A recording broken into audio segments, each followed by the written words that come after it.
नमस्कार. अनिकाज किचनमध्ये तुमचं खूप मनापासून स्वागत आहे.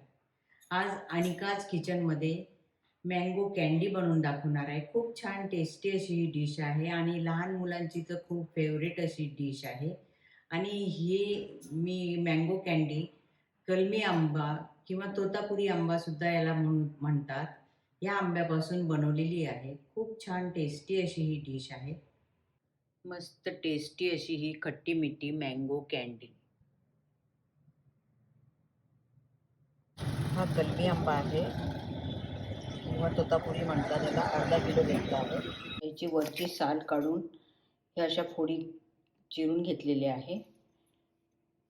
हे अर्धा किलो आंबे आहे. याची चव थोडीशी आंबट गोड आहे, तर मी याच्यामध्ये अर्धी वाटी साखर घालत आहे. आंबा किती आंबट आहे किंवा गोड आहे हे पाहून तुम्ही साखर घालायची आहे. आता ही आपण साखर मिक्स करून घ्यायची आणि ह्याला रात्रभर आपण मुरवत ठेवायचं आहे. रात्रभर या फोडी साखरेच्या पाकामध्ये मुरवत ठेवल्या होत्या. आता असा हा पाक सुटलेला आहे, तुम्ही पाहू शकता. आता या फोडी आपण ह्या गाळणीद्वारे गाळून घ्यायच्या. गाळून झालेले आहे. एक 5 मिनिटं याच्यामध्ये ठेवल्यानंतर एक ताट घ्यायचं आणि ह्या ताटामध्ये या सर्व फोडी पसरून घ्यायच्या आहे.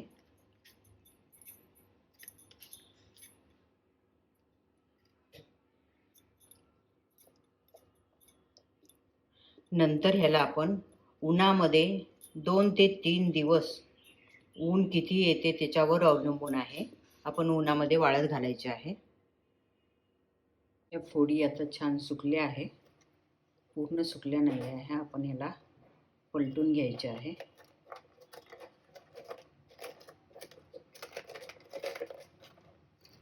आणि परत ह्याला दुसऱ्या दिवशी उन्हामध्ये वाळत घालायचे आहे. टेस्टी अशी ही मँगो कँडी 3-4 दिवस उन्हामध्ये वाळत घातल्यानंतर रेडी आहे. तुम्ही पाहू शकता. चवीला खूप छान टेस्टी अशी आहे. खट्टी मिठी लागते आणि मुलांना तर खूपच आवडेल ही. आणि तुम्ही माझा व्हिडिओ वेळात वेळ काढून बघितल्याबद्दल धन्यवाद. सबस्क्राईब केलं नसेल तर सबस्क्राईब करा. सबस्क्राईब केल्यानंतर समोर बेल आयकॉन येते, ते दाबा, म्हणजे माझी नवीन रेसिपी अपलोड झाल्यानंतर तुम्हाला लगेचच नोटिफिकेशन मिळेल. Take care. बाय.